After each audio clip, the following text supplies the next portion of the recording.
আল্লাহ তাআলা সূরা ইব্রাহিমের মধ্যে বলেন, ওয়া ইন তাউদ্দু নি'মাতাল্লাহি লা তুহসুহা, যে বান্দা তুমি যদি তোমার জীবনের শুরু থেকে নিয়ে শেষ পর্যন্ত আমি আল্লাহ তাআলার নিয়ামতগুলোকে গণনা করতে শুরু করো, তাহলে তোমার হায়াতের জিন্দেগি শেষ হয়ে যাবে। এরপরেও আমি তোমাদেরকে যে নিয়ামত দিয়েছি এই নিয়ামতগুলোকে গণনা করে শেষ করতে পারবে না। সুবহানাল্লাহ বিহামদি। তো আল্লাহ তাআলা আমাদেরকে এত এত নিয়ামত দান করেছেন।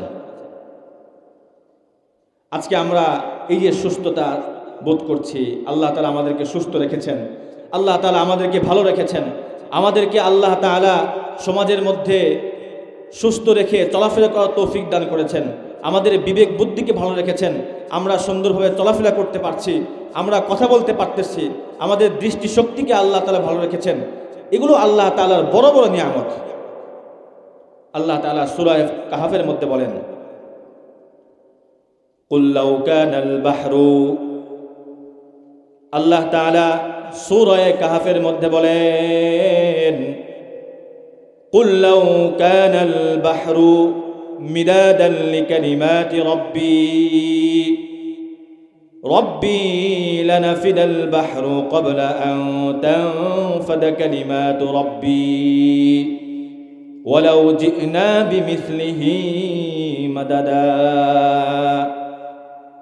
আল্লাহ বলেন, ওগো আমার পেয়ারা রাসূল, আপনি দুনিয়ার সমস্ত মানুষদেরকে বলে দেন, তারা যদি পৃথিবীর সমস্ত সাগরের পানিগুলোকে কালি বানায়, দুনিয়ার সমস্ত গাছগুলোকে যদি তারা কলম বানায়, এরপরে আমি আল্লাহ তাআলার নিদর্শনগুলোকে, আমি আল্লাহ তাআলার নিয়ামতগুলোকে যদি লিপিবদ্ধ করা শুরু করে, তাহলে তাদের সাগরের পানি শেষ হয়ে যাবে, তাদের কলমের কালিগুলো শেষ হয়ে যাবে, এরপরেও আমি আল্লাহ তাআলার নিয়ামতগুলোকে লিপিবদ্ধ করা শেষ করতে পারবে না।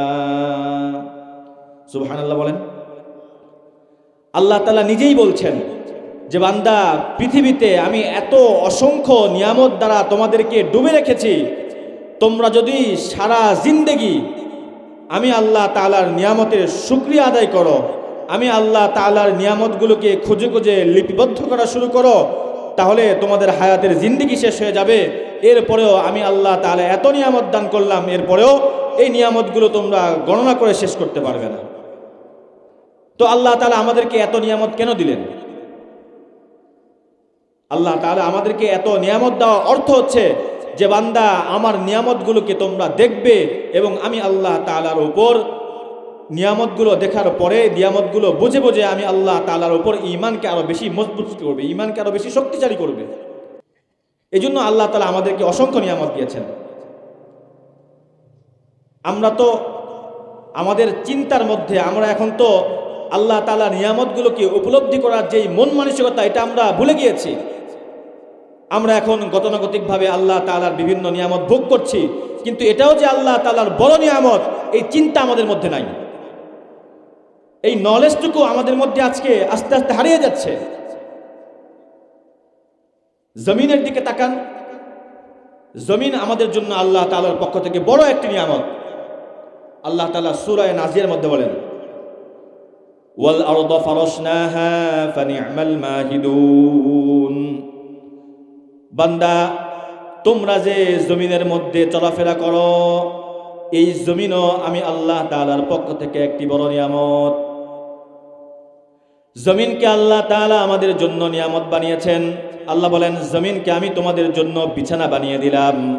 বান্দা তোমরা জমিনের উপর চলাফেরা করো, জমিনের উপর তোমরা বড় বড় অট্টালিকা নির্মাণ করো, এরপরেও জমিন তোমাদেরকে নিয়ে সামান্যতম নড়াচড়া করে না। কারণ আমি জমিনকে হুকুম করেছি, জমিন তুমি আমার বান্দাদেরকে কষ্ট দিবে না। জমিনের উপর তোমরা যতই চলাফেরা করো, জমিনকে তোমরা যতই কষ্ট দাও, এরপরেও জমিন তোমাদেরকে নিয়ে সামান্যতম নড়াচড়া করে না। কারণ জমিন আল্লাহ তাআলার বড় একটি নিয়ামত। জমিনকে টিকিয়ে রাখার জন্য আল্লাহ তাআলা পাহাড় সৃষ্টি করেছেন। পাহাড়ও আল্লাহ তাআলা আমাদের জন্য একটা বড় নিয়ামত বানিয়েছেন। আল্লাহ তাআলা সূরা নামার মধ্যে বলেন, ওয়াল জিবালা আওতাদা, বান্দা জমিন তোমাদেরকে নিয়ে নড়াচড়া করে না, কারণ হচ্ছে জমিনকে টিকিয়ে রাখার জন্য আমি পাহাড় নির্মাণ করলাম। এই পাহাড়কে আমি জমিনের জন্য পেরেক স্বরূপ বানিয়েছি, যাতে করে জমিনের ওপর চলাফেরা করতে তোমাদের কোনো কষ্ট না হয়। দেখেন, জমিনকেও আল্লাহ তাআলা আমাদের জন্য নিয়ামত বানিয়েছেন, কিন্তু আমরা জমিনকে নিয়ে কখনোই এই চিন্তা করি না যে এই জমিনটাও আল্লাহ তাআলার পক্ষ থেকে আমাদের জন্য কত বড় নিয়ামত। জমিনের উপর আমরা কত কি করি, কিন্তু জমিনটা কিন্তু পানির উপর ভাসতেছে, এরপরেও জমিন আমাদেরকে নিয়ে সামান্যতম নড়াচড়া করে না। এগুলো চিন্তার বিষয়। একজন মুমিন সে যে ব্যক্তি আল্লাহ তাআলার সবসময় আল্লাহ তাআলার নিয়ামতগুলোকে নিয়ে চিন্তা ফিকির করবে। আসমানের দিকে তাকান, আসমানকেও আল্লাহ তাআলা আমাদের জন্য বড় নিয়ামত বানিয়েছেন। আল্লাহ তাআলা সূরা বাকারার মধ্যে বলেন, ওয়াস-সামাআ বানাইনাহা وَالسَّمَاءَ بَنَيْنَاهَا وَأَنزَلْنَا مِنَ السَّمَاءِ مَاءً فَأَخْرَجَ بِهِ مِنَ الثَّمَرَاتِ رِزْقًا لَكُمْ। আসমান আমি তোমাদের জন্য ছাদ বানিয়ে দিলাম। আসমানকে আমি তোমাদের জন্য ছাদ বানিয়ে দিলাম। শুধু তাই নয়, আসমান থেকে আমি আল্লাহ তাআলা বৃষ্টি বর্ষণ করি। যেই বৃষ্টি যখন জমিনে পতিত হয়, জমিন সজীব আকার ধারণ করে। এরপরে জমিন থেকে আমি তোমাদের জন্য বিভিন্ন শস্য উৎপাদন করি, যেটা তোমাদের জন্য রিজিক হয়। তোমরা জমিন থেকে বিভিন্ন ধরনের রিজিক অন্বেষণ করতে পারো। এই যে বান্দা, আমি তোমাদেরকে এত এত নিয়ামত দান করলাম, এরপরেও তোমরা কেন আমি আল্লাহ তাআলার নিয়ামতগুলোকে নিয়ে চিন্তা ফিকির করো না? দুনিয়ার সব কিছুকেই আল্লাহ তাআলা আমাদের খেদমতের জন্য বানিয়েছেন, যাতে করে আমি বান্দা সর্ব অবস্থায় আমি এই চিন্তাটা করি যে এগুলো আল্লাহ তাআলা আমার খেদমতের জন্য দিয়েছেন, আল্লাহ আমাকে দিয়েছেন, যাতে করে আমাদের ঈমানটা আল্লাহ তাআলার উপর ওইরকমভাবে বৃদ্ধি হয়। কিন্তু আফসোসের কথা, আজকে আমরা আল্লাহ তাআলার নিয়ামতগুলোকে নিয়ে চিন্তা করি না। আমরা যদি আমাদের এই নিজেদের বডির মধ্যে চিন্তা করি, তাহলেই আমরা আল্লাহ তাআলাকে সুন্দরভাবে পেয়ে যাব। আল্লাহ তাআলার উপর আমাদের ঈমানটা আরো মজবুতশীল হবে। আল্লাহ তাআলা কোরআনের মধ্যে বলেন যে, বান্দা আমি তোমাদেরকে তোমাদের মায়ের গর্ভ থেকে বের করেছি। ওয়াল্লাহু আখরাজাকুম মিন বুতুনি উম্মাহাতিকুম।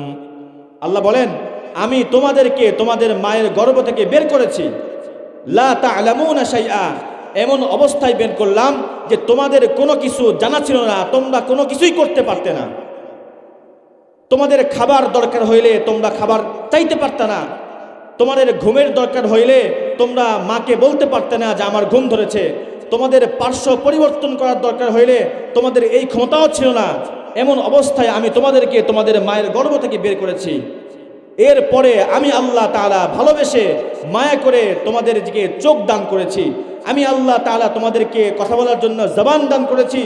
আমি আল্লাহ তাআলা তোমাদেরকে চলাফেরা করার জন্য সুন্দর পা দান করলাম, হাত দান করলাম, শরীরের সব কিছু আমি আল্লাহ তাআলা দান করলাম। এরপরে আল্লাহ তাআলা বলেন, কলিলাম মা তাশকুরুন। এরপরেও বান্দা কি হলো তোমার, তুমি আল্লাহ তাআলার শুকরিয়া আদায় করো না? আল্লাহ তাআলা আমাদেরকে কোরআনের মধ্যে বলতে থাকেন, আমি আল্লাহ তাআলা এত কিছু দান করলাম, এরপরেও বান্দা তোমরা আমার শুকরিয়া আদায় করো না, তোমরা আমার প্রতি কৃতজ্ঞতা জ্ঞাপন করো না। আল্লাহ তাআলা আমাদেরকে বলতে থাকেন। এই জন্য মেরে মুহতারাম, সর্বাবস্থায় আল্লাহ তাআলার শুকরিয়া আদায় করতে হবে। আল্লাহ তাআলা আমাদেরকে যে নিয়ামত দিয়েছেন, এই নিয়ামতের কদর করতে হবে। যদি আমরা আল্লাহ তাআলার নিয়ামতের কদর করতে পারি, আল্লাহ বলেন লা আযীদান্নাকুম, আমি এই নিয়ামতগুলোকে আরো বৃদ্ধি করে দিব, আস্তে আস্তে বাড়াবো। এটা আল্লাহ তাআলার ওয়াদা। এজন্য আমাদের নিয়ামতের কদর করতে হবে। সর্বাবস্থায় আল্লাহ তাআলার উপর আমাদের শুকরিয়া আদায় করতে হবে। যদি আমরা শুকরিয়া আদায় করতে পারি, তাহলে আমরা পরিপূর্ণ মুমিন হতে পারবো। আমাদের ঈমানটা আল্লাহ তাআলার উপর আরো পরিপূর্ণ মজবুত হবে। আমরা আল্লাহ তাআলার দরবারে পরিপূর্ণ মুমিন মুত্তাকি হতে পারবো। আল্লাহ তাআলার শুকরিয়া আদায় করতে আমরা রাজি আছি তো? কারণ আল্লাহ তাআলা আমাদেরকে অনেক নিয়ামত দিয়েছেন। এই যে সুস্থ রেখেছেন, এটা কে করেছেন বলেন? অসুস্থতা কে দেন? আল্লাহ তাআলা আমাদেরকে কথা বলার শক্তি দিয়েছেন না? আমাদেরকে হাঁটার শক্তি কে দিয়েছেন? হসপিটালে অসংখ্য অগণিত মানুষ পড়ে আছে, যাদেরকে আল্লাহ তাআলা অসুস্থ বানিয়েছেন, যাদেরকে আল্লাহ তাআলা চলার শক্তি দান করেন নাই। এই জন্য মেরে মুহতারাম, আমাদের সর্বাবস্থায় আল্লাহ তাআলার শুকরিয়ার মধ্যেই থাকতে হবে। যদি আমরা আল্লাহ তাআলার শুকরিয়া আদায় করতে পারি, তাহলে এই নিয়ামতগুলোকে আল্লাহ তাআলা আরো দীর্ঘস্থায়ী করবেন, দীর্ঘায়িত করবেন। এই জন্য যদি আমরা শুকরিয়া আদায় করি, তাহলে পরিপূর্ণ মুমিন হতে পারবো। মেরে মুহতারাম হাজিরিন, মুমিন আমরা তো সকলেই আল্লাহ তাআলার উপর ঈমান এনেছি। কি বলেন, ঈমান এনেছি না? আমরা মুমিন। তো আমরা মুমিন হওয়ার পরে আমাদের সফলতা কোন পথে?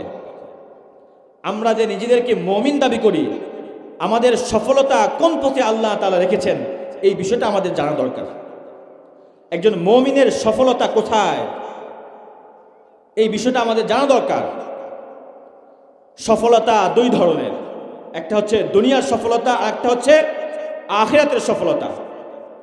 দুনিয়ার সফলতা বলতে, দুনিয়াতে সমাজের মধ্যে যে ব্যক্তি খুব মান সম্মান নিয়ে বসবাস করে, যে ব্যক্তির সম্পদ বেশি, যে ব্যক্তির টাকা পয়সা বেশি, তাকেই আমরা দুনিয়ার সফলতা ব্যক্তি বলি, দুনিয়ার সফলকাম ব্যক্তি বলি। দুনিয়াতে যে ব্যবসায়ী তার ব্যবসার মধ্যে উন্নতি করে, তাকে আমরা সফল ব্যবসায়ী বলি। দুনিয়াতে যে চাকরিজীবী তার চাকরির মধ্যে আস্তে আস্তে প্রমোশন পায়, তাকে আমরা সফল চাকরিজীবী বলি। দুনিয়াতে যে ব্যক্তি, যে উদ্যোক্তা তার প্রজেক্টের মধ্যে সফলতা অর্জন করে, তাকে আমরা সফল উদ্যোক্তা বলি। অর্থাৎ দুনিয়াতে যে তার পর্যায় থেকে আস্তে আস্তে উন্নতি করে, তাকে আমরা দুনিয়ার সফল ব্যক্তি বলি। আখিরাতে আল্লাহ তাআলা যাকে জান্নাত দান করবেন, আখিরাতে আল্লাহ তাআলা যাকে জান্নাতের মতো নিয়ামত দান করবেন, যে ব্যক্তি জান্নাতে বসবাস করবে, সেই হচ্ছে সফলকাম ব্যক্তি। এখন আমাদের জানতে হবে কোন পথে গেলে আমরা প্রকৃত সফল হতে পারবো।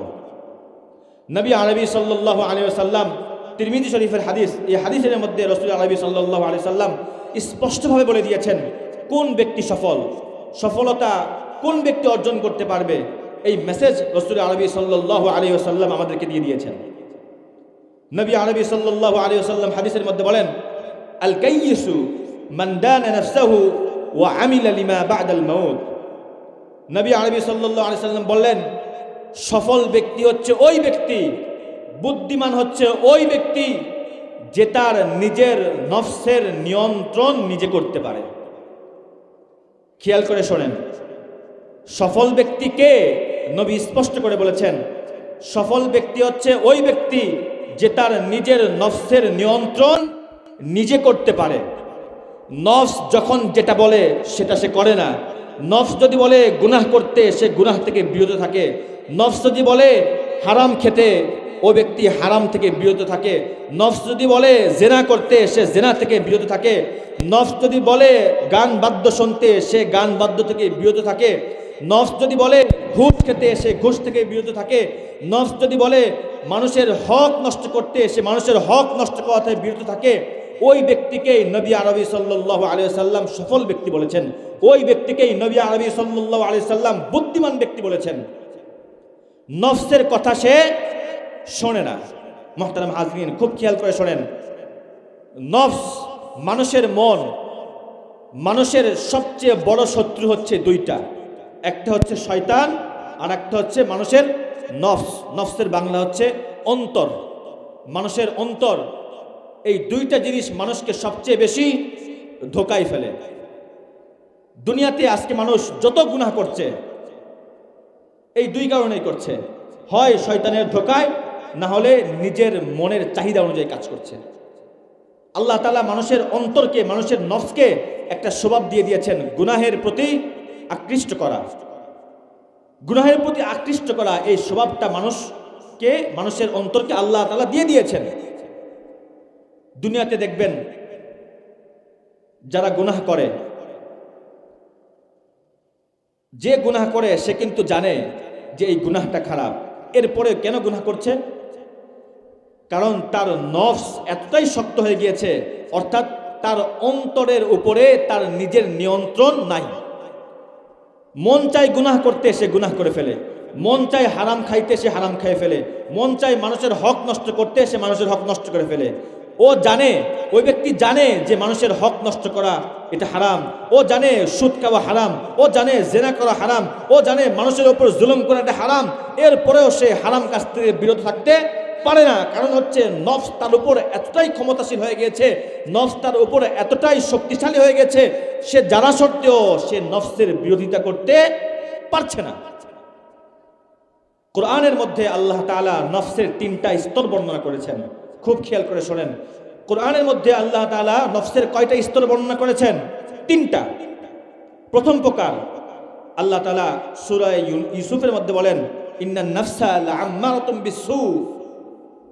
এক প্রকার নফসকে আল্লাহ তাআলা নফসে আম্মারা বলেছেন। নফসে আম্মারা, যেই নফসের কাজ হচ্ছে সর্বাবস্থায় মানুষকে গুনাহের দিকে আকৃষ্ট করা, সর্বাবস্থায় মানুষকে গুনাহকে খুব ভালোভাবে উপস্থাপন করা, মানুষের নিজের মধ্যে গুনাহের প্রতি আকৃষ্ট, গুনাহ যে মজা, এই মজাটা ধরাই যে অন্তর, সেটা হচ্ছে নফসে আম্মারা। সব গুনাহের কাজ তার করতে ভালো লাগে। মদ খাওয়া হারাম, আল্লাহ বলেছেন মদ খাইতে তার ভালো লাগে। জেনা করা হারাম, জেনা করতে ভালো লাগে। মানুষের হক নষ্ট করা হারাম, এটা করতে ভালো লাগে। মানুষের উপর জুলুম করা হারাম, এটা করতে খুব ভালো লাগে। এরপরে মানুষের সাথে খারাপ ব্যবহার করা হারাম, এটা করতেও ভালো লাগে। গান শোনা হারাম, গান বাদ্য দেখা হারাম, এটা করতে খুব মজা লাগে। এটা কে করায়? নফসে আম্মারা করায়। নফসে আম্মারা করায় কারণ হচ্ছে নফসটা তার উপর গুনাহ করতে করতে এতটাই ক্ষমতাশীল হয়ে গিয়েছে, সে নফসের কথা আর বিরত থাকতে পারে না। নফস যা বলে তাই শোনে। দ্বিতীয় প্রকার যে নফসের কথা আল্লাহ বলেছেন, ওয়ালা উকসিমু বিন নাফসিল লাওয়ামা। দ্বিতীয় প্রকার নফসের নাম হচ্ছে নফসে লাওয়ামা। এমন নফস, এমন অন্তর যেটা গুনাহ থেকে বিরত করতে পারে না, কিন্তু গুনাহ করার পরে বান্দার অন্তরের মধ্যে এই খেয়াল আসে যে আমি গুনাহটা করে ফেললাম, আমি গুনাহটা করে ফেললাম, আমি মানুষের হক নষ্ট করলাম, আমি জিনা করে ফেললাম, আমি গান বাদ্য শুনে ফেললাম। অর্থাৎ গুনাহ থেকে বিরত রাখতে দেয় না।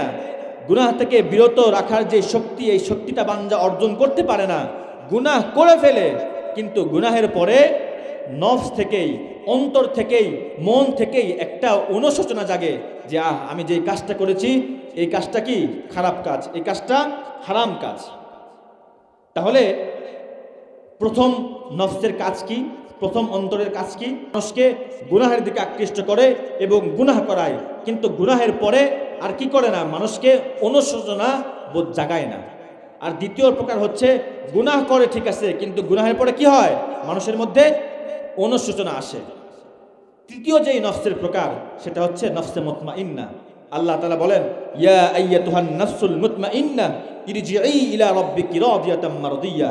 অর্থাৎ এমন নফস, যেই নফসটা সর্বাবস্থায় আল্লাহ তাআলার হুকুম, আহকাম, বিধিবিধান মেনে চলে। দুনিয়াতে সব হারাম কাজ করতে ভালো লাগে, এরপরেও সে আল্লাহ তাআলার হুকুমকে বেশি প্রাধান্য দিয়ে সে গুনাহের কাছ থেকে বিরত থাকে। দুনিয়াতে মানুষের হক নষ্ট করতে ভালো লাগে, দুনিয়াতে গান বাজনা শুনতে ভালো লাগে, দুনিয়াতে মানুষের নর্তকীর নাচ দেখতে ভালো লাগে, টিভি সিনেমা দেখতে ভালো লাগে, গুনাহের কাজ করতে ভালো লাগে। এরপরেও সে আল্লাহ তাআলার হুকুমকে প্রাধান্য দিয়ে সে দুনিয়ার সমস্ত গুনাহের কাছ থেকে বিরত থাকে। যেই নফসকে, ওই নফসকে কি বলে? নফসে মুতমাইন্না। অর্থাৎ নফসের নিয়ন্ত্রণ তার মধ্যে আছে। নফস চায় যে গুনাহ করতে, এরপরেও সে গুনাহ ছাড়তে পারে। এই নফসকে কি বলে? নফসে মুতমাইন্না। আর এই নফসগুলোকে আল্লাহ তাআলা সুসংবাদ দিয়েছেন। আল্লাহ তাআলা কাল কিয়ামতের দিন বলবেন, যারা নফসে মুতমাইন্নার অধিকারী, অর্থাৎ আল্লাহ তাআলার হুকুম আহকাম বিধিবিধান মেনে চলে, এইরকম নফসগুলোকে কাল কিয়ামতের দিন আল্লাহ তাআলা ডাকবেন, ডেকে বলবেন, ইয়া আইয়াতুহান নাফসুল মুতমাইন্না ইরজিই ইলা রাব্বিকি রাদিয়াতাম মারদিয়া। যাও যাও বান্দা, দুনিয়াতে তোমরা গুনাহের কাজ করো নাই, দুনিয়াতে আমি আল্লাহ তাআলা যা বলেছি তাই করেছো, দুনিয়াতে তোমার ব্যক্তি জীবন তুমি আমি আল্লাহ তাআলার হুকুমে কাটিয়েছো, দুনিয়াতে তুমি তোমার পরিবারকে আমি আল্লাহ তাআলার হুকুম অনুযায়ী চালিয়েছো, দুনিয়াতে তুমি তোমার সমাজকে আমি আমার হুকুম অনুযায়ী চালিয়েছো, তোমার রাষ্ট্রকে আমি আমার হুকুম অনুযায়ী চালিয়েছো। আজকে যাও, আজকে তোমাদের কোনো হিসাবের দরকার নাই। ইরজিই ইলা রাব্বিকি রাদিয়াতাম মারদিয়া। যাও যাও যাও, আজকে তোমাদের জন্য বিনা হিসাবে জান্নাত আমি রেখে দিয়েছি। সুবহানাল্লাহ বিহামদি। মেরে মুহতারাম, এখন আমরা আমাদের নিজেদেরকে প্রশ্ন করি, আমরা আমাদের অন্তরকে মিলাই, আমাদের অন্তর আমাদেরকে কি করে? আমি যে সুদ খাচ্ছি, সুদ খাওয়ার পরে কি আমার নফস আমাকে সুদ থেকে বাধা দিতে পারতেছে কিনা? আমি যে সুদ খাচ্ছি, সুদ খাওয়ার পরে আমার মধ্যে এই অনুশোচনা আসে কিনা যে সুদ খাওয়া হারাম? আমি যে মানুষের গীবত করছি, গীবত করার পরে কি আমার মধ্যে এই অনুশোচনা আসছে কিনা যে গীবত করা হারাম? আমি যে গান বাদ্য শুনছি, গান বাদ্য শোনার পরে কি আমার মধ্যে এই অনুশোচনা আসছে কিনা যে গান বাদ্য শোনা হারাম? আমি যে আমার পরিবারকে ইসলামের বিরোধিতা করে আমি আমার পরিবারকে পরিচালনা করছি, আমার স্ত্রী পর্দা করছে না, আমার মেয়ে পর্দা করছে না, আমার এরকমভাবে পরিবারের কেউ পর্দা করছে না, এরপরেও কি আমার অন্তরের মধ্যে এই চিন্তা ফিকির আসতেছে কিনা? আমার অন্তর কি আমাকে বলতেছে কিনা যে না, পর্দা ছাড়া চলা হারাম, গুনাহ করা হারাম, সুদ খাওয়া হারাম, মদ খাওয়া হারাম, জেনা করা হারাম? এই বিষয়গুলো কি আমার অন্তর আমাকে ভর্ৎসনা করছে কিনা? এই বিষয়গুলো আমরা নিজেরা নিজেদেরকে প্রশ্ন করি। যদি আমার অন্তর এটাকে ভর্ৎসনা করে, আমার অন্তর যদি আমাকে এই চিন্তার মধ্যে ফেলে যে না, এগুলা করা হারাম, এগুলা করা যাবে না, এগুলা করা হারাম, এগুলা করা যাবে না, তাহলে বুঝা যাবে যে আপনার নফস হচ্ছে দ্বিতীয় স্তরের নফস। যেই নফসের উপর যদি আমরা চেষ্টা মেহনত করতে পারি, তাহলে ওই নফসকে পরিবর্তন করে নফসে মুতমাইন্নার মধ্যে নিয়ে আসা সম্ভব। এই জন্য মেনে মুহতারাম, আমরা আমাদেরকে প্রশ্ন করি যে আমাদের নফস কোন তবকার নফস। শত আফসোসের বিষয় যে আজকে আমাদের নফসগুলা গুনাহের কারণে এতটাই শক্তিশালী হয়ে গিয়েছে যে গুনাহকে আমরা আজকে গুনাহ মনে করি না। আমার স্ত্রী বেপর্দায় চলে, আমার কাছে মনে হয় না যে পর্দায় চলা এটা ইসলামের বড় একটা বিধান, বেপর্দায় চলা এটা হারাম। আমার পরিবারের লোক আজকে মানুষের হক নষ্ট করছে, আমার কাছে মনে হচ্ছে না আমি আজকে মানুষের হক নষ্ট করছি, আমি আজকে মানুষের পাওনাটা বুঝিয়ে দিচ্ছি না, আমি আজকে গুনাহের কাজ করছি, এরপরেও আমার মধ্যে এই অনুশোচনা কাজ করে না যে এটা গুনাহের কাজ। এই জন্য আমরা আমাদের নফসকে প্রশ্ন করি। মেরে মুহতারাম, আমরা আমাদের নফসের ব্যাপারে সচেতন থাকতে হবে যে আমার নফসটা কোন তবকার নফস। এই জন্য যে ব্যক্তি নফসের নিয়ন্ত্রণ নিজের মধ্যে রেখেছে, নফস যা বলে, অন্তর যা বলে তা সে করে না। নফস যদি খারাপ কাজের দিকে আকৃষ্ট করে, ওই ব্যক্তি খারাপ কাজ থেকে বিরত থাকে।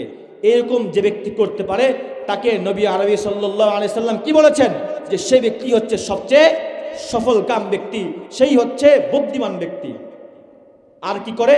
ওয়া আমিল লিমা বাদাল মাউত, এরপরে যে ব্যক্তি মৃত্যুর পরবর্তী সময়ের জন্য নেক কাজ করে। দুইটা কাজ। সফল ব্যক্তি হওয়ার জন্য কয়টা কাজ? দুইটা কাজ। একটা হচ্ছে নিজের নফসের নিয়ন্ত্রণ করতে হবে, নফস যা বলবে তা করা যাবে না। আর একটা হচ্ছে ওয়া আমিল লিমা বাদাল মাউত, মৃত্যুর পরবর্তী সময়ের জন্য আমল করতে হবে। আজকে আমরা দুনিয়ার জন্য কত কি করি, দুনিয়ার জন্য আমরা আজকে কত কি করি। দুনিয়ার জন্য আমরা দুনিয়াতে সামান্য 70 থেকে 80 বছরের জিন্দেগিকে সুখে থাকার জন্য আমার যৌবনের পুরোটা সময় আমি চেষ্টা শ্রমের মধ্যে ব্যয় করছি। দুনিয়ার এই অল্প সময়ে সুখে থাকার জন্য আমার মেধাকে আমি দুনিয়ার পিছনে খাটাচ্ছি, কিন্তু কাল হাসরের ময়দান যে শুরু হবে, যেই জিন্দেগির আর শেষ নেই, ওই জিন্দেগির জন্য আমি কতটুকু সময় ব্যয় করলাম, কতটুকু সময় আমি সেই জিন্দেগির জন্য কাটালাম, এই বিষয়টা আমাদের খেয়াল রাখতে হবে। তাহলে যে ব্যক্তি নিজের নফসের কন্ট্রোল নিজের মধ্যে রাখে এবং সৎ কাজ করে, নেক কাজ করে, আমল করে, ওই ব্যক্তিকেই নবী আরবি সাল্লাল্লাহু আলাইহি সাল্লাম সফল কাম বলেছেন। এরপরে নবী আরবি সাল্লাল্লাহু আলাইহি সাল্লাম বলেন, ওয়াল আজিজু মান আতবা'a নাফসাহু হাওয়াহা ওয়া তামান্না আলাল্লাহ, আর বুদ্ধিমান আর ওই ব্যক্তি হচ্ছে সবচেয়ে বেশি নির্বোধ, এবং সফলহীন ব্যক্তি হচ্ছে ওই ব্যক্তি যে তার নিজের নফসের কন্ট্রোল নিজের মধ্যে রাখতে পারে না, নফসের অনুযায়ী চলে, মনের অনুযায়ী চলে, মনের খেল খুশি অনুযায়ী চলে। তাকে নবী আরবি সাল্লাল্লাহু আলাইহি সাল্লাম নির্বোধ বলেছেন। এবং সে মনে মনে এই আশা করে, ও হাওয়াহা ও তামান্না আলাল্লাহ, এবং সে মনে মনে আশা করে যে আমি নফস অনুযায়ী চলছি, তো কি হয়েছে, হাসরের ময়দানে আল্লাহ তাআলা হয়তোবা আমাকে মাফ করে দিবেন। আমল করে না, নফস যা বলে সেই অনুযায়ী চলে, এরপরেও সে মনে মনে এই আশা করে যে আল্লাহ তাআলা হয়তোবা আমাকে মাফ করে দিবেন।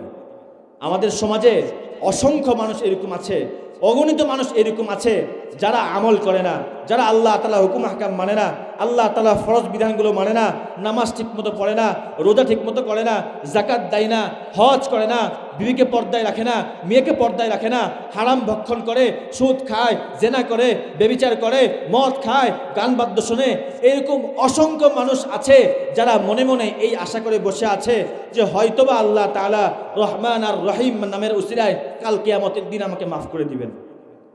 বহুত আফসোসের বিষয়, শুনে রাখেন, আল্লাহ তাআলা দুনিয়াতে রহমান আর রহিম, আল্লাহ তাআলা দুনিয়াতে কাফেরকে খাওয়ায়, আল্লাহ তাআলা দুনিয়াতে বেঈমানকে খাওয়ায়, আল্লাহ তাআলা দুনিয়াতে যে ব্যক্তি আল্লাহ তাআলার সাথে নাফরমানি করে তাকেও খাওয়ায়, আল্লাহ তাআলা যে ব্যক্তি হারাম খায় তাকেও খাওয়ায়, সবাইকে আল্লাহ তাআলা খাওয়াচ্ছেন, পড়াচ্ছে। আল্লাহ তাআলা সমস্ত নিয়ামতকে সবার জন্য উন্মুক্ত করে দিয়েছেন, সবাই ভক্ষণ করতে পারে। কিন্তু কাল কিয়ামতের দিন আল্লাহ তাআলা আর রহমান থাকবেন না, রহিম থাকবেন না। ওই দিন আল্লাহ তাআলা নিজেই বলেন, লিমানিল মুলকুল ইয়াউম লিল্লাহিল ওয়াহিদিল কাহার। আজকে আমি কাহার, আজকে আমার জালিয়ত প্রকাশ পাবে, আজকে আমি আর রহমান আর রহিমের রূপ থাকবো না। কিয়ামতের দিন আল্লাহ তাআলা নিজেই বলেন, আমি কাহার হয়ে যাব। আমার রাগান্বিত অবস্থা কাল কিয়ামতের দিন সবাই বুঝতে পারবে।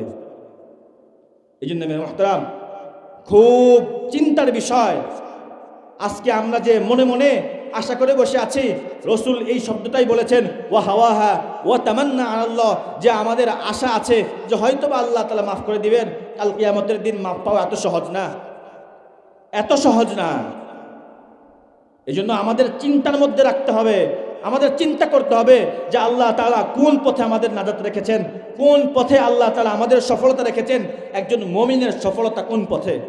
আমরা সবাই নিজেদেরকে মুমিন দাবি করি, সবাই আমরা ঈমানওয়ালা, সবাই আমার মুত্তাকি, সবাই আমরা নিজেকে মুমিন দাবি করি, কিন্তু আমার সফলতা কোন পথে, আমার কোন পথে আল্লাহ তাআলা সফল হওয়ার জন্য রাস্তা খুলে রেখেছেন, এই বিষয়গুলো নিয়ে আমাদের চিন্তা করতে হবে। যদি আমরা চিন্তা না করি তাহলে আল্লাহ তাআলা কাল কিয়ামতের দিন আমাদের জিজ্ঞেস করবেন, আমাদেরকে ধরবেন আল্লাহ তাআলা। এই জন্য মুহতারাম, তাহলে বোঝা গেল একজন মুমিনের সফলতা হচ্ছে দুনিয়ার সফলতার থেকে আখিরাতের সফলতাই প্রকৃত সফলতা। নবী আরবি সাল্লাল্লাহু আলাইহি ওয়াসাল্লাম হাদিসের মধ্যে বলেছেন, দুনিয়াতে তো আমরা দুনিয়া তালাশ করি, আমরা দুনিয়ার সম্পদের জন্য আমরা কত চেষ্টা শ্রম ব্যয় করি। নবী আরবি সাল্লাল্লাহু আলাইহি ওয়াসাল্লাম আমাদেরকে কোন সম্পদ অর্জন করার জন্য বলেছেন? কোন সম্পদ অর্জন করা একজন মুমিনের জন্য সফলতা কোন সম্পদের মধ্যে আছে, এটা আমাদেরকে বুঝতে হবে। নবী আরবি সাল্লাল্লাহু আলাইহি ওয়াসাল্লামের হাদিস আছে, সাওবান রাদিয়াল্লাহু তাআলা আনহু থেকে বর্ণিত, স্বর্ণ রূপার উপর যাকাতের আয়াত যখন নাজিল হলেন, সাহাবায়ে কেরাম স্বর্ণ রূপা নিজেদের মধ্যে জমা করে রাখতেন। যখন স্বর্ণ রূপার যাকাতের ব্যাপারে আয়াত নাজিল হলো, সাহাবায়ে কেরাম বলাবলি করতে লাগলেন, তাহলে আমরা কোন ধরনের সম্পদ আমরা নিজেদের মধ্যে সঞ্চয় করব? আল্লাহ তাআলা তো স্বর্ণ রূপার উপর যাকাতের আয়াত নাজিল করেছেন, আমাদের যাকাত দিতে হবে, তাহলে কোন সম্পদ আমরা নিজেদের মধ্যে সঞ্চয় করে রাখব? ওমর রাদিয়াল্লাহু তাআলা আনহু বললেন, তোমাদের এই প্রশ্নের উত্তর আমি নবী আরবি সাল্লাল্লাহু আলাইহি ওয়াসাল্লামের কাছে জিজ্ঞাসা করব। নবী আরবি সাল্লাল্লাহু আলাইহি ওয়াসাল্লাম এর কাছে ওমর রাদিয়াল্লাহু তাআলা জিজ্ঞেস করলেন, আইয়ুল মালি নাত্তাখিযু ইয়া রাসূলুল্লাহ, দুনিয়ার কোন সম্পদগুলো আমরা সঞ্চয় করে রাখব? নবী আরবি সাল্লাল্লাহু আলাইহি ওয়াসাল্লাম তিনটা সম্পদের কথা বলেছেন, যেই তিনটা সম্পদ যেন আমরা সরাসরি আল্লাহ তাআলার কাছ থেকে চেয়ে নিই। কয়টা সম্পদ? তিনটা সম্পদ। প্রথম সম্পদ যেটা নবী আরবি সাল্লাল্লাহু আলাইহি সাল্লাম সরাসরি আল্লাহ তাআলার কাছ থেকে চেয়ে নিতে বলেছেন, এক নাম্বার হচ্ছে কলবান শাকিরা। আল্লাহ রাসূল বলেন, লা ইয়াত্তাখিযা আহাদুকুম কলবান শাকিরা, তোমাদের প্রত্যেকেই যেন দুনিয়ার সম্পদের থেকে আল্লাহ তাআলার কাছ থেকে আখিরাতের সম্পদ চেয়ে নেয়। আখিরাতের সম্পদের মধ্যে প্রথম যে সম্পদ সেটা হচ্ছে কলবান শাকিরা, এমন কলব, এমন অন্তর, যেই অন্তরটা সর্বাবস্থায় কার কৃতজ্ঞতা জ্ঞাপন করে? আল্লাহ তাআলার। আল্লাহ তাআলা আমাদেরকে যখন যে অবস্থায় যে হালতে রাখেন, ওই হালতেই আল্লাহ তাআলার শুকরিয়া আদায় করতে হবে, আল্লাহ তাআলার প্রতি কৃতজ্ঞতা জ্ঞাপন করতে হবে। এইরকম অন্তর আল্লাহ তাআলার কাছ থেকে চেয়ে নিতে বলেছেন। অর্থাৎ আল্লাহ তাআলা যখন যেই অবস্থায় রাখেন, সর্বাবস্থায় কার উপর রাজি খুশি থাকতে হবে? আল্লাহ তাআলার উপরে। তাহলে বোঝা গেল শুকরিয়া শুধুমাত্র জবানের কথা নয়। আমি মুখে মুখে আলহামদুলিল্লাহ বললাম, এটার নাম শুকরিয়া নয়। শুকরিয়া হচ্ছে নিজের অন্তর থেকে আল্লাহ তাআলার উপর আস্থা রাখতে হবে। সমাজে এরকম অসংখ্য মানুষ আছে যারা মুখে মুখে শুধুমাত্র আলহামদুলিল্লাহ বলে। যদি বলি ভাই কেমন আছেন, আল্লাহ তাআলা কেমন রাখছেন, বলে যে ভাই বলা তো যায় না, বলতে তো হয় যে আল্লাহ তাআলা আলহামদুলিল্লাহ ভালো রেখেছেন, কিন্তু এই বিপদ আল্লাহ দিলেন, ওই বিপদ দিলেন, আল্লাহ তাআলা শুধু আমাকেই দেখেন আর কাউকে দেখে নেন, এত কিছু করতেছি এরপরেও শুধু আল্লাহ তাআলা আমার উপর বিপদ দিচ্ছেন, এই মুসিবত দিলেন, এই রোগ দিলেন, ওইটা দিলেন, সেটা দিলেন। এটার নাম শুকরিয়া নয়, এটার নাম কলবে শাকিরা নয়। কলবান শাকিরা হচ্ছে যেটা যেই অবস্থায় রাখুক সর্বাবস্থায় কি করতে হবে? আল্লাহ তাআলার উপর শুকরিয়া জ্ঞাপন করতে হবে, মন থেকে আল্লাহ তাআলার উপর আস্থার ভরসা রাখতে হবে। এটাকেই আল্লাহ তাআলা রাসূল সাল্লাল্লাহু আলাইহি সাল্লাম কলবান শাকিরুন বলেছেন। তাহলে বোঝা গেল একজন মুমিন সে দুনিয়ার সম্পদের থেকে আখিরাতের সম্পদকে প্রাধান্য দিবে, আল্লাহ তাআলার কাছ থেকে সরাসরি যে সম্পদটা চেয়ে নেবে সেটা হচ্ছে কলবান শাকিরা। দ্বিতীয়ত হচ্ছে ওয়া লিসানান যাকিরা, এমন জিহ্বা যেটা সর্বাবস্থায় কি করে? আল্লাহ তাআলার জিকিরে মশগুল থাকে, আল্লাহ তাআলার জিকির করে। জিকির এটা এত গুরুত্বপূর্ণ একটি আমল, যেই আমলের দ্বারা সবচেয়ে বেশি আল্লাহ তাআলার সান্নিধ্য অর্জন করা যায়। জিকিরকে আল্লাহ তাআলা খুবই সহজ বানিয়েছেন। জিকিরের জন্য বাড়তি কোনো প্রস্তুতির দরকার হয় না, জিকিরের জন্য বাড়তি কোনো পবিত্রতার দরকার হয় না। সর্বাবস্থায় সর্বহালতে আল্লাহ তাআলা জিকিরের বৈধতা রেখেছেন, অনেক সহজ করেছেন। কিন্তু জিকিরের দ্বারা সবচেয়ে বেশি আল্লাহ তাআলার নিকটবর্তী হওয়া যায়। যেই জিনিসটা মানুষের জন্য বেশি প্রয়োজন ওই জিনিসটাকে আল্লাহ তাআলা খুব সহজ করেন। বাতাস মানুষের জন্য সবচেয়ে বেশি প্রয়োজন, বাতাসকে আল্লাহ তাআলা খুব সহজ করেছেন। পানি মানুষের জন্য বেঁচে থাকার জন্য সবচেয়ে বেশি প্রয়োজন, এই জন্য পানিকে আল্লাহ তাআলা খুব সহজ করেছেন। জিকিরও এমন একটা আমল যেই আমলের কারণে আল্লাহ তাআলার সাথে বেশি সম্পর্ক করা যায়, এই জন্য আল্লাহ তাআলা জিকিরকে খুব সহজ করেছেন। সর্বাবস্থায় আল্লাহ তাআলা জিকির করার বৈধতা রেখেছেন। ব্যবসা করছেন, ব্যবসার মধ্যেও আপনি জিকির করতে পারবেন। ক্ষেত খামারে কাজ করছেন, কাজ করার মধ্যেও আপনি জিকির করতে পারবেন। এরকমভাবে হাঁটাচলা করছেন, হাঁটাচলার মধ্যেও জিকির করতে পারবেন।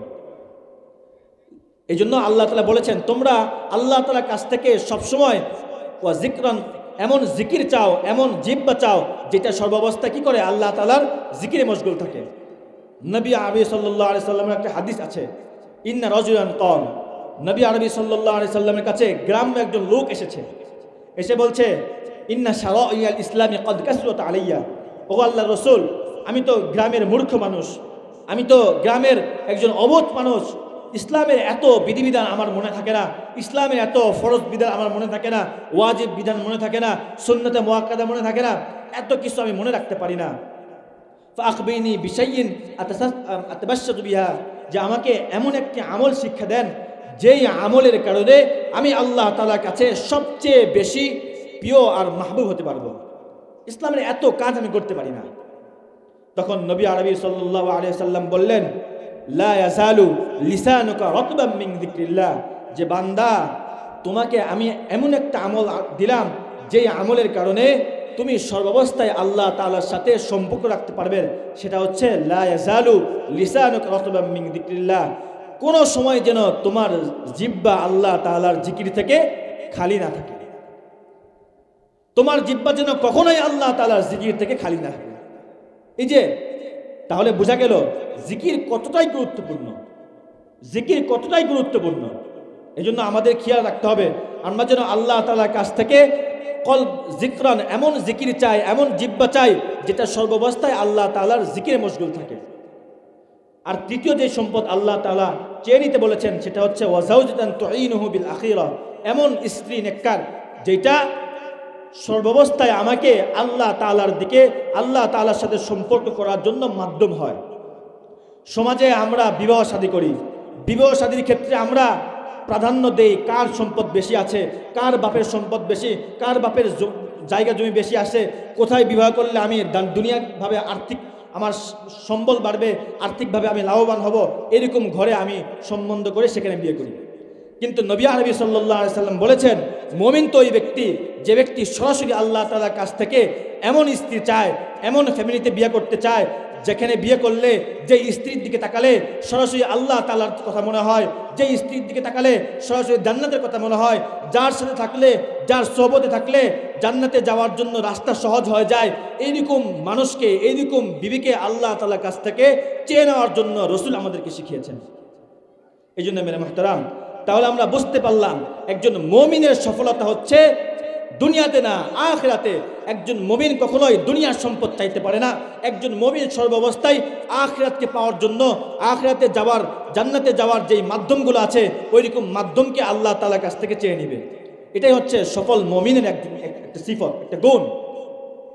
এই জন্য আমরা যেহেতু নিজেদেরকে মুমিন দাবি করি, আমরা যেহেতু নিজেদেরকে মুসলিম হিসেবে মুমিন দাবি করছি, তাহলে আমাদের সফলতা আমাদের নিজেদেরকে নিয়ে আসতে হবে।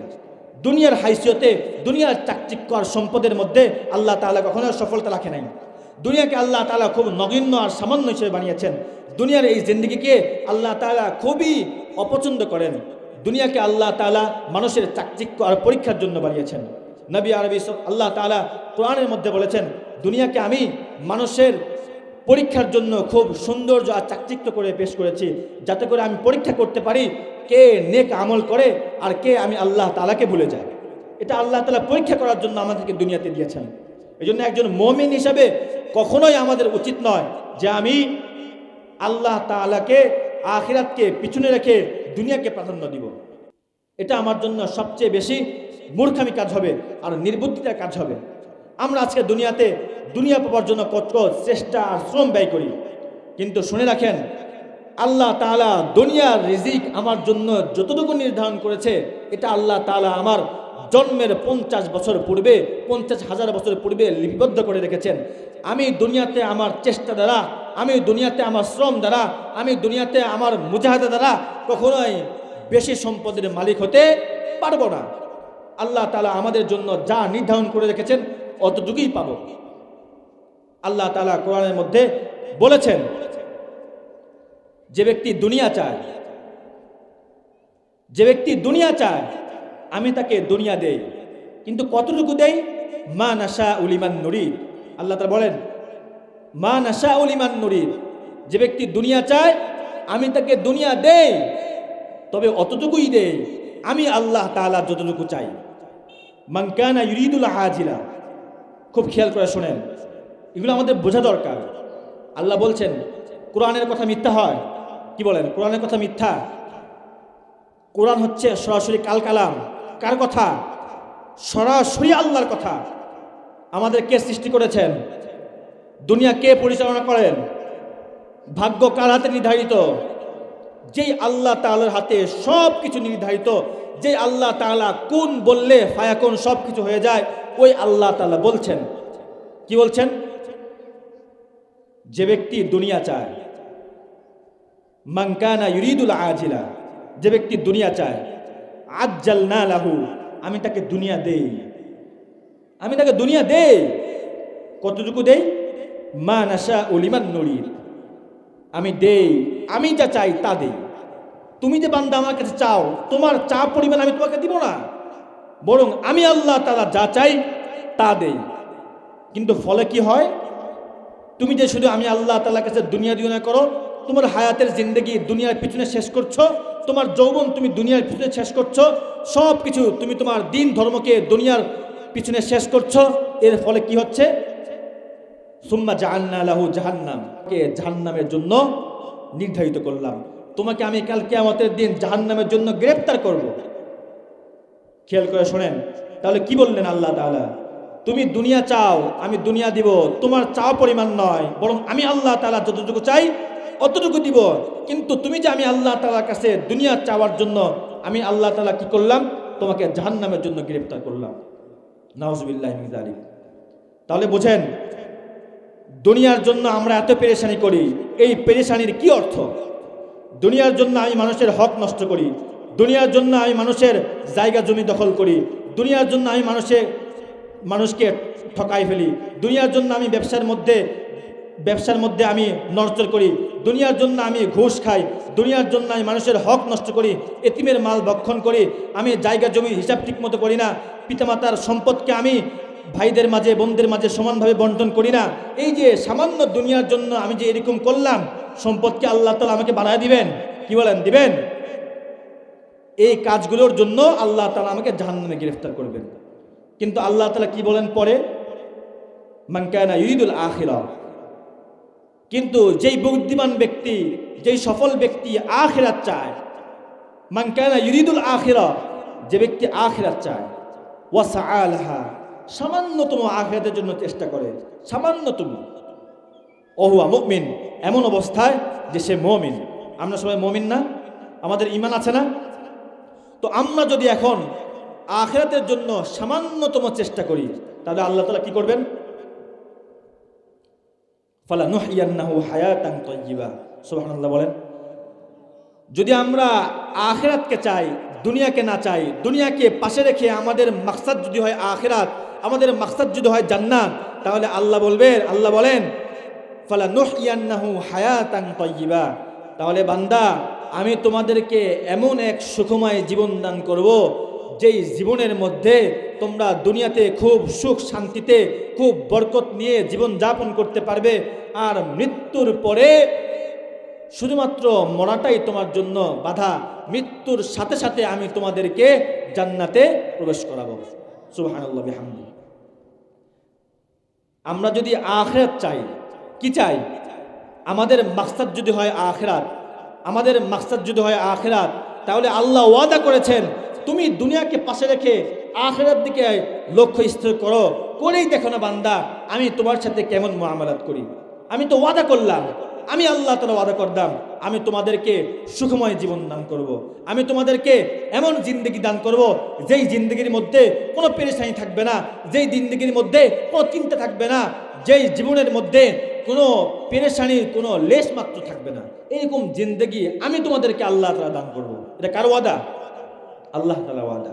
কিন্তু শর্ত হচ্ছে একটাই, দুনিয়া থেকে আমাদের কি সরাতে হবে?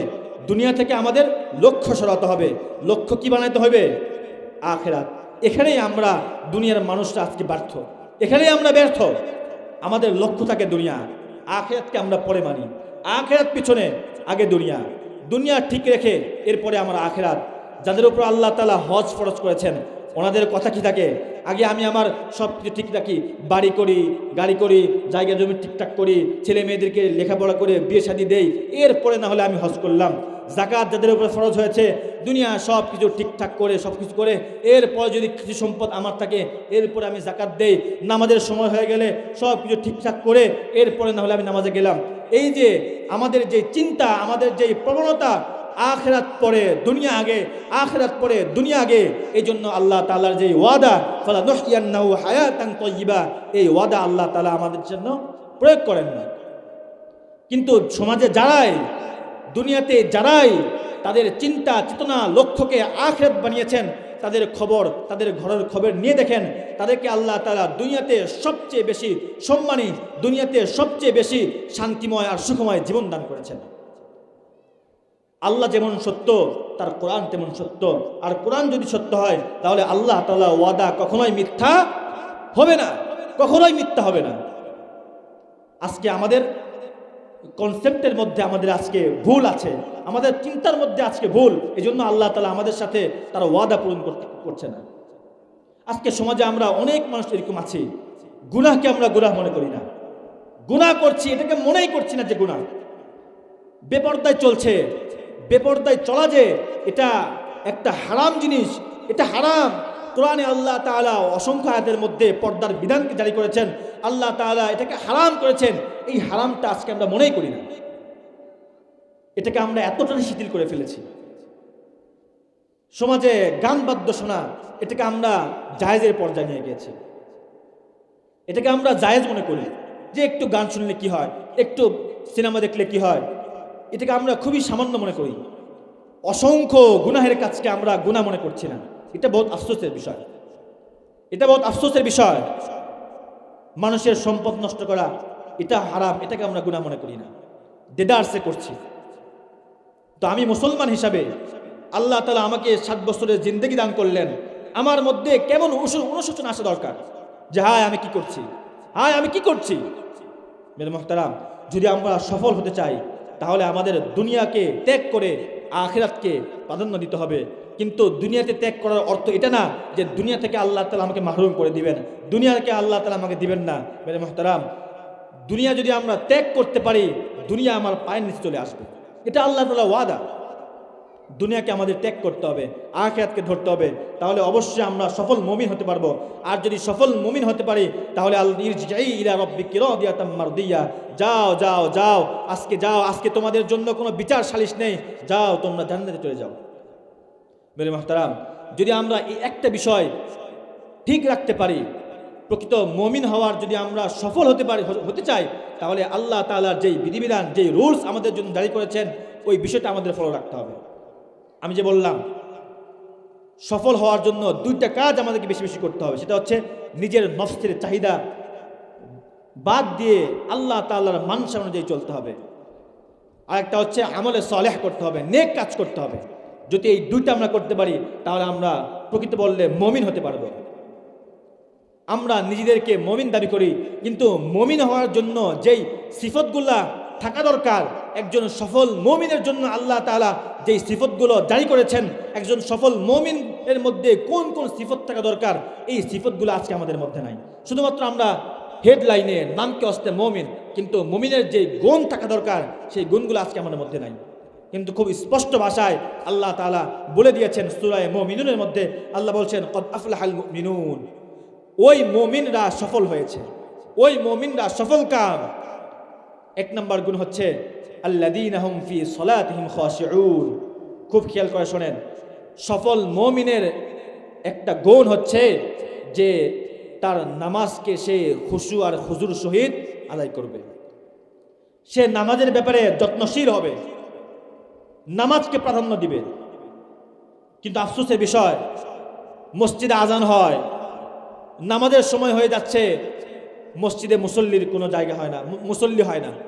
বিশাল বড় মসজিদ, কিন্তু মসজিদের মধ্যে প্রথম এক কাতারও ভরে না, 3-4 জন 5-6 জন ওয়াক্তিয়া নামাজ পড়ছে।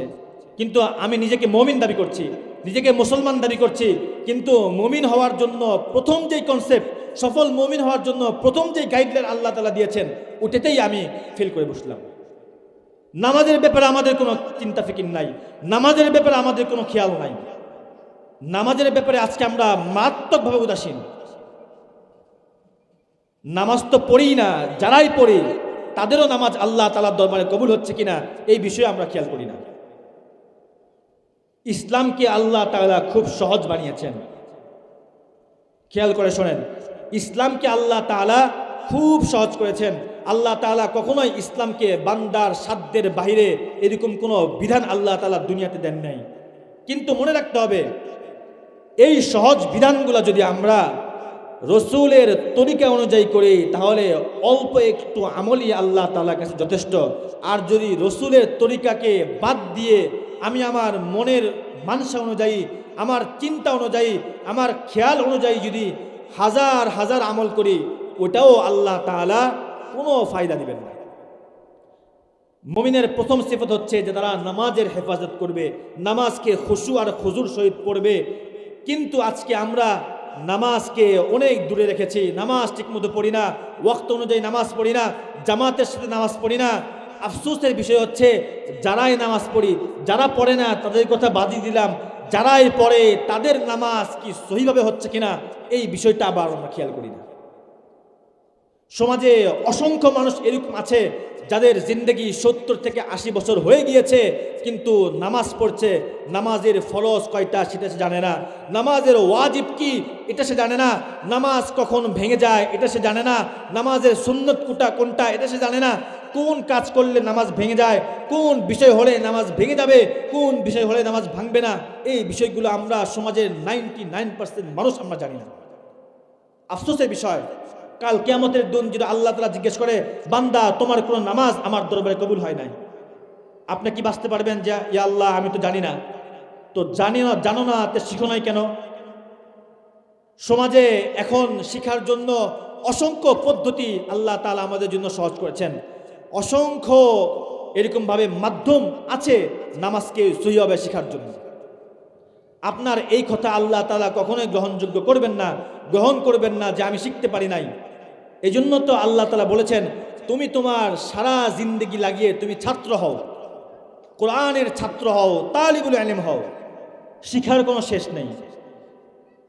নামাজের ফরজ কয়টা, কয়জন লোক আছে আমরা বলতে পারবো? বলেন।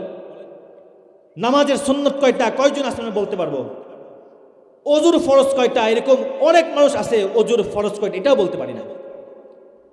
কিন্তু আমি যে 40 বছর থেকে অজু করছি, আমার অজু হচ্ছে কিনা এই চিন্তাটা আমার মধ্যে এসেছে। ফরজ গোসলের বিধান কি এটা আমরা অনেকেই জানি না। 99% মানুষ আমরা জানি না ফরজ গোসল কিভাবে করতে হয়। আমার বয়স 70 হয়ে গেছে, আমার বয়স 80 হয়ে গেছে, 60 হয়ে গেছে, আমি ফরজ গোসল করছি, আমার ফরজ গোসল হচ্ছে কিনা এই বিষয়কে আমি কখনো নিজেকে প্রশ্ন করছি? মেরে মুহতারাম, আমার অন্তরের মধ্যে এরকম প্রশ্ন আনতে হবে। যদি আমি আমাকে নিজেকে প্রশ্নের মধ্যে দাঁড় করাইতে পারি তাহলে এটা শেখা সহজ হবে। নামাজের সুন্নতের প্রতি খেয়াল নাই, নামাজের ফরজের প্রতি খেয়াল নাই, রুকু সেজদা কীভাবে দিতে হয় সেই চিন্তা আমাদের নেই। আমরা নামাজ বয়স হয়ে গিয়েছে, 70, 80, 90 হয়ে গেল, আমাকে এখন মসজিদ যেতে হবে, দাড়ি পাকে গিয়েছে, আমাকে মসজিদ যেতে হবে, না গেলে লোকে কি বলবে, এই জন্য আমি মানুষের কথার জন্য 5 ওয়াক্তে মসজিদে যাচ্ছি, 2-1টা ঢিপ দিলাম, আবার চলে আসলাম। আমার বয়স হয়ে গিয়েছে, আমার চলাফেরার মধ্যে কোনো পরিবর্তন নাই, আমার খাবার দাবারের হারামের কোনো ব্যবধান নাই, আমার চলার মধ্যে কোনো ব্যবধান নাই, আমার পরিবার পরিচালনার মধ্যে কোনো পরিবর্তন নাই, আমার স্ত্রী পর্দা করছে না, এদিকে কোনো আমার চিন্তা নাই, কোনো কিছুই আমার চিন্তা নাই। বয়স হয়ে গিয়েছে, আমি মসজিদে গেলাম, 2-1টা ঢিপ দিলাম, চলে আসলাম। ইসলাম কখনো এত সহজ নয়। ইসলামকে কখনো নিজের চিন্তা অনুযায়ী আমরা যদি শখ করে মাপতে চাই তাহলে এটা আমাদের জন্য সবচেয়ে বড় বোকামি হবে। মেরে মুহতারাম, আমাদের চিন্তা নিয়ে আসতে হবে ইসলাম আমি যতটুকুই মানি অতটুকুই রসুলের তরিকা অনুযায়ী হচ্ছে কিনা। কারণ আল্লাহ বলে দিয়েছেন, মানুষের ঈমান, মানুষের আমল কখনোই কবুল হবেন না। মানুষের আমল কবুল হওয়ার জন্য 2টা শর্ত। প্রথম শর্ত হচ্ছে নিয়তকে ঠিক করতে হবে, দ্বিতীয় শর্ত হচ্ছে রসুলের তরিকা অনুযায়ী হতে হবে। রসুলের তরিকা ছাড়া কখনোই কোনো আমল আল্লাহ তাআলা গ্রহণযোগ্য করবেন না। তাহলে আমাদের কর্তব্য কি, আমাদের উচিত কি? আমরা আমাদের নামাজকে ঠিক করার জন্য আমাদের উচিত কি? আমরা সমাজে যত লোক আছে, আমাদের কয়জনের নামাজ শুদ্ধ আছে? কিন্তু সমাজের মানুষ মিলে কি নামাজকে সহি করার জন্য আমরা উদ্যোগ নিয়েছি? বলেন। আমাদের আজকে এই মাহফিলের উদ্দেশ্য কি? আমরা আমাদের নিজেদের কষ্টে জাতীয় অর্থ দিয়ে মাহফিল করলাম, প্যান্ডেল সাজাইলাম, বক্তাকে দাওয়াত দিলাম, বক্তাকে হাদিয়া দিলাম, খাবারের ব্যবস্থা করলাম, এটাই মাকসাদ? এটা করলেই আল্লাহ তাআলা কি আমাকে পার করে দিবেন জান্নাতে, জাহান্নামে? না না, কোশ্চিনকালেও নয়। আমাদের উদ্যোগ নিয়ে আসতে হবে। আমার নামাজ সহি হচ্ছে না, নামাজকে সহি করার জন্য আমরা সামাজিকভাবে কি পদক্ষেপ নিলাম? আমার অজু সহি হচ্ছে না, অজুকে সহি করার জন্য সামাজিকভাবে কি পদক্ষেপ নিচ্ছি? কোরআন আমার শুদ্ধ নয়, কোরআন আমি পড়তে পারি না, আমার বয়স হয়ে গিয়েছে, আমি বৃদ্ধ হয়ে গিয়েছি, আমি যুবক হয়ে গিয়েছি, আমি যুবক থেকে আস্তে আস্তে যৌবন শেষ করে বৃদ্ধর দিকে চলে যাচ্ছি, কিন্তু অথচ আমার কোরআন শুদ্ধ নয়। আমি সামাজিকভাবে কোরআনকে শুদ্ধ করার জন্য এলাকার মধ্যে কি পদক্ষেপ নিলাম? এই পদক্ষেপ যদি আমরা না নেই তাহলে কাল হাসরের ময়দানে আল্লাহ তাআলার কাছে কোনো জবাব আমরা দিতে পারবো না। এই জন্য আল্লাহ রাসূল সাল্লাল্লাহু আলাইহি ওয়াসাল্লাম আমাদেরকে বলেছেন, কুন আলিমান, হয় তুমি আলেম হও, কোরআনের হাফেজ হও, আও মুতাআল্লিমান, যদি কোরআনের হাফেজ না হতে পারো, কোরআনের আলেম না হতে পারো, তাহলে কোরআনের ছাত্র হও। কোরআনের ছাত্র হওয়ার কি বয়স আমাদের চলে গেছে? বলেন। হাফেজ হওয়ার বয়স না হয়ে চলে গেছে, আলেম হওয়ার বয়স না হলে শেষ হয়ে গিয়েছে। আগে বোঝেন নাই, হয় নাই, আগে বোঝেন নাই, আলেম হন নাই, আগে বোঝেন নাই, হাফেজ হন নাই, কিন্তু তালিবুল ইলম হওয়ার বয়স এখনো যায় নাই। মৃত্যুর শেষ পর্যন্ত তালিবুল ইলম হওয়ার আল্লাহ তাআলা যেই রাস্তা এটা খোলা রেখেছেন। আমি যদি এখন থেকে কোরআনের ছাত্র হই, আমি যদি এখন থেকে নামাজ শিক্ষার ছাত্র হই, তাহলে চক্ষু মুদ্রা পরে আল্লাহ যখন ধরবে, বান্দা তুমি তো কোরআন পড়তে পারো নাই, আমি আল্লাহ তাআলার কাছে জোর গলায় বলতে পারবো, আল্লাহ আমি কোরআন পড়তে পারি নাই, কিন্তু জীবনের শেষ মুহূর্ত আমি তোমার কোরআনের ছাত্র হয়ে মৃত্যুবরণ করেছি। এই জবাব দিতে আমি আল্লাহ তাআলার কাছে করতে পারবো। এই জন্য মেরে মুহতারাম, ছাত্র হওয়ার বয়স এখনো আছে। আমরা সামাজিকভাবে কোরআন শিক্ষার কি কি পদক্ষেপ হতে পারে এই ব্যাপারে আপনারা ফিকির করেন, নামাজ শিক্ষার কি পদক্ষেপ হতে পারে এই ব্যাপারে আপনারা ফিকির করেন, তাহলে হাসরের ময়দানে আমার যদি নামাজ সহিও না হয়, ওযু যদি সহিও না হয়, ফরজ গোসল যদি আমি সহিভাবে নাও করতে পারি, হাসরের ময়দানে আমি আল্লাহ তাআলার কাছে জবাব দিতে পারবো। এছাড়া বাঁচার কোনো পথ আল্লাহ তাআলা আমাদের সামনে রাখেন নাই। আমরা আল্লাহ তাআলার সামনে এরকম কোনো পথ, কোনো পদ্ধতি দাঁড় করাতে পারবো না যেই পদ্ধতি অনুযায়ী আমি আল্লাহ তাআলার দরবারে বাঁচতে পারবো। এই জন্য মুহতারাম, আমাদের মধ্যে এই চিন্তা নিয়ে আসতে হবে, এই অনুশোচনা নিয়ে আসতে হবে যে আমি নামাজ পারি না, আমি ওযু পারি না, আমি হজ পারি না, আমি রোজা পারি না, ইসলামের কোনো ফরজ বিধান আমি সহি শুদ্ধ রূপে পারি না। কয়জন লোক আছে হাত তুলে বলতে পারবেন যে ইসলাম যেই ফরজ বিধানগুলো আমার উপর ফরজ করেছেন এই সব বিধানগুলো আমি শরীয়তের পরিপূর্ণ রসুলের তরিকা অনুযায়ী মানতে পারি, জানি? এরকম কয়জন লোক আছে সমাজে? নাই। এটা আফসোসের বিষয়। এই জন্য মুহতারাম, আমার আহ্বান থাকবে যে আপনারা সামাজিকভাবে আপনারা ইসলামকে শেখার জন্য পদক্ষেপ গ্রহণ করবেন, সামাজিকভাবে ইসলামকে শেখার জন্য পদক্ষেপ নেবেন। যদি না নেই তাহলে আমাদের জন্য দুর্ভোগ। তো পরিপূর্ণ মুমিন হওয়ার জন্য একজন মুমিনের প্রথম যেই গুণ সেটা হচ্ছে আল্লাযীনা হুম ফি সালাতিহিম খাশিউন, তারা নামাজকে খুব সুন্দর করে, নামাজকে খুশু আর খুজুর সহিত আদায় করবে। কারণ ইসলামের প্রথম স্টেপ হচ্ছে নামাজকে খুব সুন্দরভাবে পড়তে হবে, নামাজের মধ্যে খুশু আর খুজু নিয়ে আসতে হবে। এরপরে মুমিনের সিফত কি আল্লাহ তাআলা বলেছেন, ওয়াল্লাযীনা হুম আনিল লাগবি মুরিদুন। মুমিন তো ওই ব্যক্তি যে সমস্ত ধরনের অনর্থক কথা থেকে বিরত থাকবে, অনর্থক কাজ থেকে বিরত থাকবে। মুমিন তো সে খুব জ্ঞানী হবে, মুমিনের একটা কথাও যেন অনর্থক না হয়, মুমিনের একটা কাজ যেন বৃথা না যায়, মুমিনের কোনো কিছু যেন অনর্থক না হয়। এটা মুমিনের সিফত। আমি একজন মুমিন হয়ে কেন আমি মানুষের বদনাম করি? আমি একজন মুমিন হয়ে কেন আমি অহেতুক অনর্থক গল্পের মধ্যে কাটাই? আমি একজন মুমিন হয়ে কিভাবে সম্ভব যে আমি গান বাজনার মধ্যে নিজের সময়কে নষ্ট করছি? আমি একজন মুমিন হয়ে কিভাবে মানুষের গীবতের মধ্যে নিজের সময়কে নষ্ট করছি? আমি একজন মুমিন হয়ে কিভাবে আমি একদম স্রেফ আল্লাহ তাআলার জিকির ছাড়া, আল্লাহ তাআলার হুকুম হাকাম বিধিবিধান অমান্য করে সময়কে অতিবাহিত করছি? এটা কখনো মুমিনের কাজ হতে পারে না। মুমিন কখনো এটা করতেই পারে না।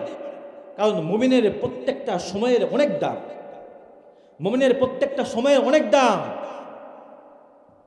মুমিন কখনোই অনর্থক কিছু করতে পারে না। তো মুমিনের দ্বিতীয় যে সিফত, এটা আল্লাহ তাআলা বলে দিলেন, ওয়াল্লাযীনা হুম আনিল লাগবি মুরিদুন, যে মুমিন সমস্ত অনর্থক কথা থেকে নিজেকে হেফাজত করবে। এটা মুমিনের সিফত, এটা মুমিনের গুণ। এই জন্য মুহতারাম, ওই যে আমি বললাম যে আমাদের চিন্তাকে পরিবর্তন করতে হবে। আমরা যদি আমাদের চিন্তাকে পরিবর্তন না করি তাহলে আমাদের নিজেদের ব্যক্তি জীবনে আমরা শুধরাতে পারবো না, সমাজকে আমরা শুধরাতে পারবো না, পরিবারকে শুধরাতে পারবো না, রাষ্ট্রকে শুধরাতে পারবো না। আমাদের নিজেদেরকে পরিবর্তন করতে হবে, চিন্তার পরিবর্তন করতে হবে। চিন্তার পরিবর্তন নাই বিধায় আজকে আমরা পরিবর্তন হতে পারছি না, আমাদের সমাজ পরিবর্তন হতে পারছে না।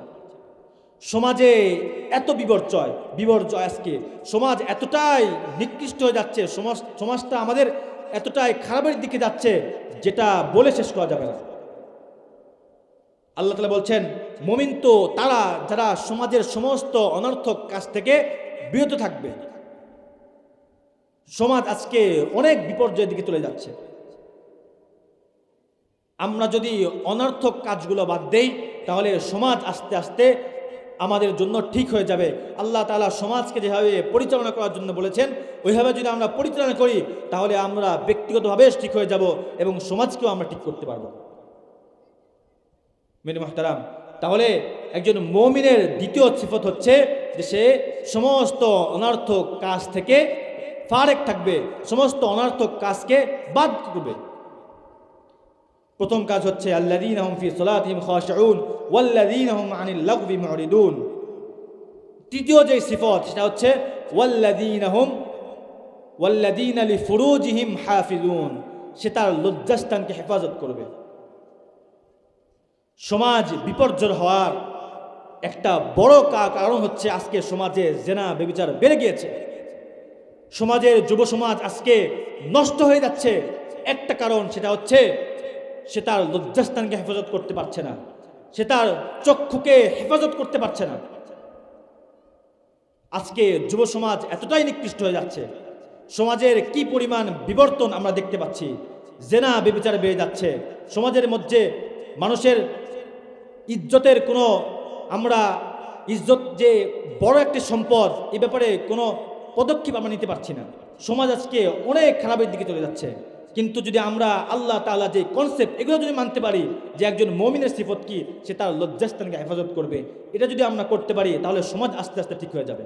নবী আরবি সাল্লাল্লাহু আলাইহি সাল্লাম বলেছেন, যে ব্যক্তি দুইটা জিনিসের জিম্মাদারি আমাকে দিতে পারবে, যে ব্যক্তি দুনিয়াতে দুইটা জিনিসের জিম্মাদারি নিজে নিতে পারবে, আমি কাল কিয়ামতের দিন জান্নাতের জন্য তার জান্নাতে যাওয়ার জিম্মাদারি আমি নবীর হাতে। কয়টা জিনিস? দুইটা। এক নম্বর হচ্ছে দুই চোয়ালের জিম্মাদারি যে দুনিয়াতে নিবে, অর্থাৎ সে তার জবান দ্বারা কখনোই কি বলে না, গীবত করে না, পরনিন্দা করে না, মানুষের দোষ চর্চা করে না। সমাজের একটা বড় ব্যাধি হচ্ছে যে আজকে মানুষের দোষ চর্চা করি আমরা বেশি, নিজের দোষের কোনো খেয়াল নাই, মানুষের দোষ নিয়ে আমরা সারাদিন ব্যস্ত। মানুষ কি করছে না করছে ওইটা নিয়ে আমি দৌড়াচ্ছি, নিজে কি করছি এই বিষয়ে আমার কোনো চিন্তা নাই। আল্লাহ তাআলা কোরআনের মধ্যে বলেছেন, যে ব্যক্তি মানুষের দোষ নিয়ে চিন্তা করে, মানুষের দোষ বর্ণনা করে, মানুষের দোষ নিয়ে সারাদিন তার কাজটাই হচ্ছে মানুষের দোষ বর্ণনা করা, ওই ব্যক্তি হচ্ছে সে যেন নিজের মায়ের সাথে জেনা করলো, নাউজুবিল্লাহ মিন যালিক। নিজের ভাইয়ের মরা গোশত যেন সে ভক্ষণ করলো, নাউজুবিল্লাহ মিন যালিক। আল্লাহ তাআলা এতটাই নিকৃষ্টভাবে বর্ণনা করেছেন মানুষের দোষ। গীবত করে, গীবত বলা হয় একটা মানুষ অপরাধ করেছে, একটা মানুষ দোষ করেছে, একটা মানুষ খারাপ কাজ করেছে, ওই খারাপ কাজটা আপনি জানেন, ওই খারাপ কাজটা আপনি আপনার অন্য মানুষকে বলছেন, এটাকেই গীবত বলে। মানুষের দোষ বর্ণনা করাকেই গীবত বলে। আর যদি কোনো মানুষ দোষ করে নাই, অনর্থক আপনি কাউকে বানিয়ে তার নামে কিছু বললেন, এটাকে তোহমত বলে। তোহমত এটার ভয়াবহতা আরো অনেক ব্যাপক। এই জন্য মুহতারাম, রাসূল বলেছেন, যে ব্যক্তি দুই চোয়ালের জিম্মাদারি নিতে পারবে, আমি কাল কিয়ামতে তার জান্নাতে যাওয়ার জিম্মাদারি নিলাম। বিশেষ করে মহিলাদের মধ্যে এই জিনিসটা বেশি দেখা যায়। মহিলারা যেন সারা দিনে গীবত ছাড়া থাকতেই পারে না। ওই গীবতকে তারা গুনাহ মনেই করে না।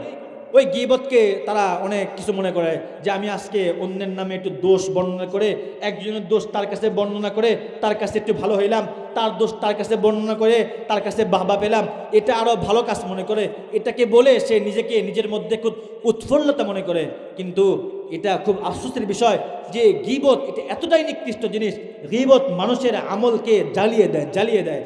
আগুন যেরকমভাবে শুকনো লাকড়িকে জ্বালিয়ে দেয়, গীবত মানুষের আমলগুলোকে জ্বালিয়ে দেয়। আমরা কতটুকু আমল করি? যতটুকু আমল করি, ওই আমল যদি গীবতের কারণে নষ্ট হয়ে যায়, তাহলে আমরা হাসরের ময়দানে কিনে দাঁড়াবো। এই জন্য মুহতারাম, আমি নিজে যতটুকু আমল পারি করি, আমরা যেন মানুষের দোষ না চর্চা করি। মানুষের দোষ চর্চা করলে আমার এতটুকু আমলও আল্লাহ তাআলা নষ্ট করে দিবেন। এই বিষয়ে আমরা খুব খেয়াল রাখবো।